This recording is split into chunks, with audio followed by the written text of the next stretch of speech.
Hello friends, ಎಲ್ಲರಿಗೂ ನಮಸ್ಕಾರ. ಕನ್ನಡ ಟೆಕ್ನ ಮತ್ತೊಂದು ಹೊಸ ವಿಡಿಯೋಗೆ ಸ್ವಾಗತ. ಫ್ರೆಂಡ್ಸ್, ನಾವು ಇವತ್ತು SSLC ಪರೀಕ್ಷಾ ಫಲಿತಾಂಶ ಬಿಡುಗಡೆ ಬಗ್ಗೆ ಗೌರ್ಮೆಂಟ್ ಕಡೆಯಿಂದ ಒಂದು ಹೊಸ ಅಪ್ಡೇಟ್ ಬಿಟ್ಟಿದ್ದಾರೆ.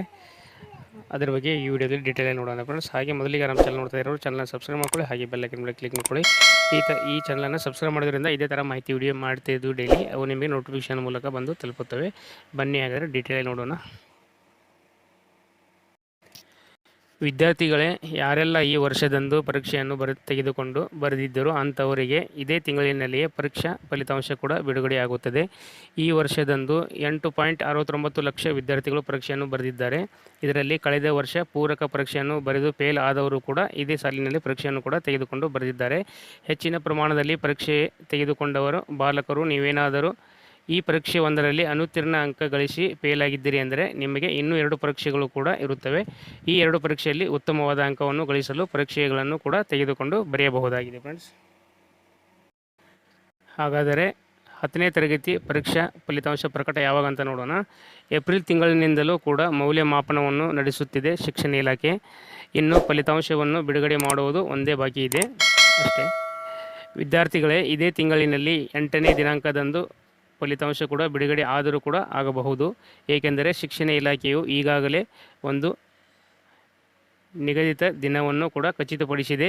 ಆದರೆ ಈ ಒಂದು ದಿನಾಂಕವು ಅಧಿಕೃತವಾಗಿ ಬಿಡುಗಡೆ ಆಗಿಲ್ಲ. ಒಟ್ಟಾರೆ ಹೇಳುವುದಾದರೆ ಇದೇ ತಿಂಗಳಿನಲ್ಲಿ ನಿಮ್ಮ ಫಲಿತಾಂಶ ಕೂಡ ಪ್ರಕಟಣೆ ಆಗುತ್ತದೆ. ಆ ಫಲಿತಾಂಶದ ಮೇರೆಗೆ ನೀವು ಯಾವ ಕಾಲೇಜನ್ನು ಸೇರಿಕೊಳ್ಳುವುದು ಸೂಕ್ತ ಎಂಬುದನ್ನು ಕೂಡ ತಿಳಿಯಬಹುದಾಗಿದೆ. ಹಾಗಾದರೆ ನೀವೇನಾದರೂ ಫೇಲ್ ಆಗಿದ್ದರೆ ನಿಮ್ಮ ಪರೀಕ್ಷಾ ಫಲಿತಾಂಶ ನಾಟ್ ಕಂಪ್ಲೀಟೆಡ್ ಎಂದು ಬಂದಿರುತ್ತೆ. ಈ ವರ್ಷದಂದು ಅನುತ್ತೀರ್ಣ ಅಂಕವನ್ನು ಗಳಿಸಿ ಫೇಲ್ ಆಗಿದ್ದೀನಿ ಎಂದು ಚಿಂತಿಸಬೇಡಿ. ಏಕೆಂದರೆ ನಿಮಗೆ ಶಿಕ್ಷಣ ಇಲಾಖೆಯು 2 ಕಾಲಾವಕಾಶವನ್ನು ನೀಡುತ್ತದೆ. ಅಂದರೆ 2 ಪರೀಕ್ಷೆಯನ್ನು ಕೂಡ ನೀವು ತೆಗೆದುಕೊಂಡು ಬರೆಯಬಹುದು. ಈ ಸಾಲಿನಲ್ಲಿ ಬರೆಯದಿದ್ದಿರಿ ಎಂದರೆ ನಿಮಗೆ ಇನ್ನೂ ಕೂಡ 2 ಪರೀಕ್ಷೆಗಳನ್ನು ಬರೆಯುವಂಥ ಅವಕಾಶ ಶಿಕ್ಷಣ ಇಲಾಖೆ ಮಾಡಿಕೊಟ್ಟಿದೆ. ಆ 2 ಪರೀಕ್ಷೆಯಲ್ಲಿ ಪರೀಕ್ಷೆ 2 ತೆಗೆದುಕೊಂಡು ಮೊದಲು ಬರೆಯಬೇಕು. ಬಳಿಕ ಈ ಒಂದು ಪರೀಕ್ಷೆಯಲ್ಲಿ ಕೂಡ ಉತ್ತಮವಾದ ಅಂಕವನ್ನು ಗಳಿಸಿಲ್ಲ ಎಂದರೂ ಕೂಡ ನೀವು ಮುಂದಿನ ಪರೀಕ್ಷಾ 3ರಲ್ಲಿ ಅರ್ಜಿ ಸಲ್ಲಿಕೆ ಮಾಡಿ ಪರೀಕ್ಷೆಯನ್ನು ಕೂಡ ಬರೆಯಬಹುದು. ಹೆಚ್ಚಿನ ಅಂಕವನ್ನು ಗಳಿಸಲು ಹೆಚ್ಚಿನ ಆಸಕ್ತಿಯನ್ನು ಯಾರೆಲ್ಲ ವಿದ್ಯಾರ್ಥಿಗಳು ತೋರುತ್ತಾರೋ ಅಂಥವರು ಪರೀಕ್ಷೆ 2 ಪರೀಕ್ಷೆ 3 ಕೂಡ ಬರೆಯಬಹುದು. ಫೇಲಾದ ವಿದ್ಯಾರ್ಥಿಗಳು ಕೂಡ ಈ ಪರೀಕ್ಷೆಯನ್ನು ತೆಗೆದುಕೊಂಡು ಬರೆಯಬಹುದಾಗಿದೆ.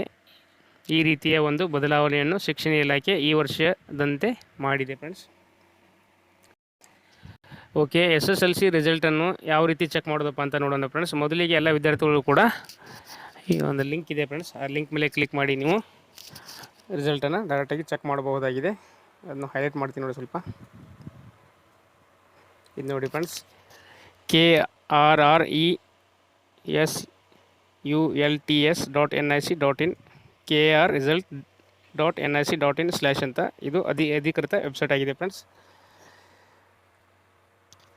ಈ ಅಧಿಕೃತ ವೆಬ್ಸೈಟ್ಗೆ ಭೇಟಿ ನೀಡಿ ಬಳಿಕ ನಿಮ್ಮ ರಿಜಿಸ್ಟರ್ ಸಂಖ್ಯೆ ಹಾಗೂ ನಿಮ್ಮ ಹುಟ್ಟಿದ ದಿನಾಂಕವನ್ನು ಹಾಕುವ ಮುಖಾಂತರ ನಿಮ್ಮ ಫಲಿತಾಂಶವನ್ನು ಕೂಡ ನೀವು ಚೆಕ್ ಮಾಡಿಕೊಳ್ಳಬಹುದಾಗಿದೆ ಫ್ರೆಂಡ್ಸ್.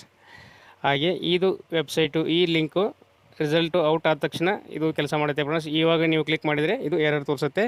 ಯಾವ ದಿನಾಂಕ ನಿಮ್ಮ SSLC ರಿಸಲ್ಟು ಔಟ್ ಆಗುತ್ತೋ ಅದೇ ಆವಾಗಿನಿಂದ ಈ ಲಿಂಕು ಕೆಲಸ ಮಾಡುತ್ತೆ ಫ್ರೆಂಡ್ಸ್.